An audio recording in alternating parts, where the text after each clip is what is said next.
बिस्मिल्लाहिर्रहमानिर्रहीम। आज एक ऐसा वाक़या जो इस्लामाबाद में हुआ है, जिस बच्चे की असमत दरी हुई है, उसको पेड़ से लटका दिया गया। अभी यही गम नहीं भूल रहा है, अफसरदा है इस बात पर कि ऐसा वाक़या इस्लामाबाद में हुआ। लेकिन मैं समझता हूँ जो NAD के इस बेटे के साथ हुआ है, कराची के बेटे के साथ हुआ है, मैं ये समझता हूँ कि अब ये बंद हो जाना चाहिए।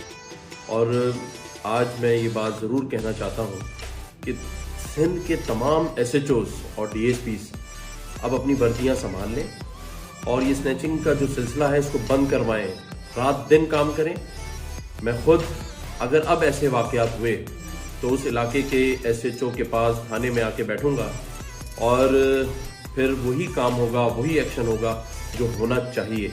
तो मेरी रिक्वेस्ट है सिंध के तमाम SHOs और DSP से कि वो अपनी वर्दियाँ उठाएं और इलाकों में निकल जाएं और वो परफॉर्मेंस दें जो कि कराची और सिंध की आवाम चाहती है। और अगर ऐसा नहीं हुआ, मैं 48 आवर्स का टाइम दे रहा हूँ तमाम SHOs को कि वो अपना तमाम किबला दुरुस्त करें।